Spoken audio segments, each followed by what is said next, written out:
Gold, trusted gold buyers. మీరు తాకట్టు పెట్టిన బంగారాన్ని విడిపించి ఈ రోజు ఉన్న మార్కెట్ ధరకు కొనబడను.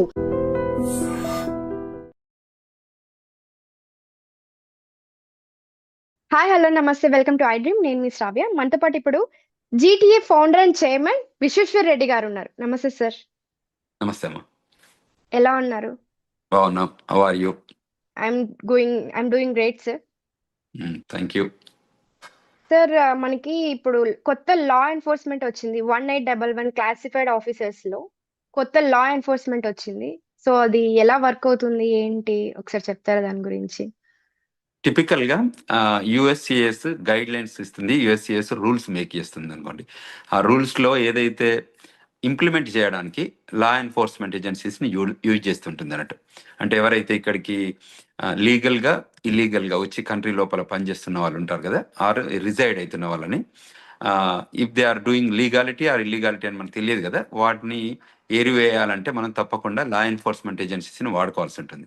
ఇంతకుముందు ఐస్ ఉంటుంది, ఇమిగ్రేషన్ కస్టమ్ ఎన్ఫోర్స్మెంట్, అంటే ఇప్పుడు కూడా ఉంది, బట్ ఐస్ కానివ్వండి మిగతా డిపార్ట్మెంట్స్ ఏదైనా ఉంటే వాళ్ళు పంపిస్తారు ఏజెంట్లు. దాని బదులు ఇంకా in addition to that they are using 1811 agents, special agents అనుకోండి. సో వీళ్ళు ఏంటంటే వీళ్ళు కూడా గ్రౌండ్లో ఎక్కడెక్కడైతే ఇమిగ్రేషన్ రూల్స్ని వయలేట్ చేస్తారో, whether it is legal are illegal, ఇల్లీగల్గా వచ్చి కంట్రీ లోపలికి వచ్చి ఓవర్ స్టే చేయడం కానీ అటువంటి ఏదైనా జరిగితే ఈ ఆఫీసర్స్ సైట్ ఆడిట్కి వెళ్తే లేకపోతే ఇన్స్పెక్షన్కి వెళ్తే అది ఎక్కడికైనా వెళ్ళొచ్చు. ఇప్పుడున్న కొత్త రూల్ ప్రకారం ఏంటంటే వాళ్ళు they can visit anywhere and they can find the people if they are there, then they will do proceedings. అంటే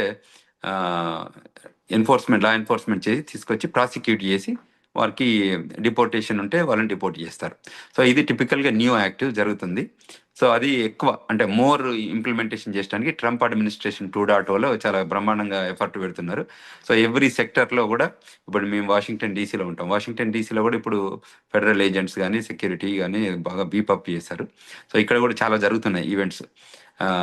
ఎక్కడైనా ఇల్లీగల్ ఏలియన్స్ ఎవరైనా గోడ దునికి రావడం కానీ ఇంకా వేరే ఏ నామ్స్తో వచ్చినా కూడా టన్నల్ నుంచి రావడం కానీ, మెక్సికో బౌండరీస్ బార్డర్స్ ఉంటాయి కదా, ఆర్ కెనడా బార్డర్స్ నుంచి, ఎందుకంటే ల్యాండ్ బార్డర్స్ ఈ రెండు కంట్రీస్కే ఉన్నాయి మేజర్గా పెద్దగా. So land distance wise, so వీటి నుంచి లోపలికి డిఫరెంట్ నామ్స్ ఆఫ్ ట్రాన్స్పోర్టేషన్ ద్వారా వస్తారు. సో వచ్చి ఇక్కడే సెటిల్ అయితే వాళ్ళు ఉంటారు, కొందరు వాకింగ్ నుంచి రావచ్చు, ఎందుకంటే ఇది it's only wall bearing both countries. Border లాగా ఉంటుంది, ఒక వాల్ గోడ కట్టారు. సో సమ్ ప్లేస్లలో ఫెన్స్ ఉంటుంది. సో వాటిని కూడా అక్కడక్కడ బ్రేక్ చేసుకొని కానీ లేకపోతే టన్నల్ రూపకంగా కానీ కింద టన్నల్ చేసుకుంటుంటారు వీళ్ళు. తర్వాత వాల్ని జంప్ అవుతుంటారు. అంటే చాలా లాంగ్ బార్డర్ ఉంటుంది అన్నట్టు. అందులో సమ్ టైమ్స్ పోలీస్ ఆఫీసర్స్ లేని ప్లేసెస్ ఉంటాయి కదా, అక్కడ వాళ్ళు జంప్ కావడానికి ఆస్కారం ఉంటుంది.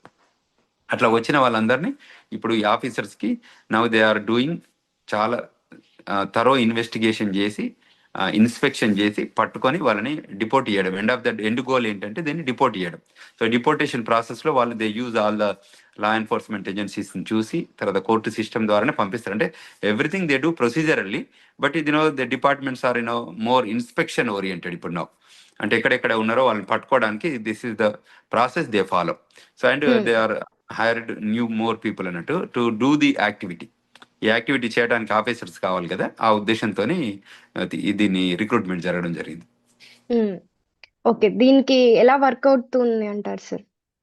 అంటే టిపికల్ ఏంటంటే వీళ్ళు ఎక్కడైతే ఇప్పుడు రెస్టారెంట్లో కానీ, గ్యాస్ స్టేషన్లో కానీ, గ్రాసరీ స్టోర్లో కానీ, లేకపోతే కంపెనీస్లలో కానీ వాళ్ళు ఎక్కడైనా ఉండొచ్చు, వాళ్ళు పనిచేస్తూ ఉండొచ్చు, లీగల్ ఇల్లీగల్ కానీ ఏదైనా వాళ్ళు వెరిఫై చేస్తారు. అంటే ఇప్పుడు లీగాలిటీ ఉంటే అది wherever you name it, because this is an immigrant country కదమ్మా.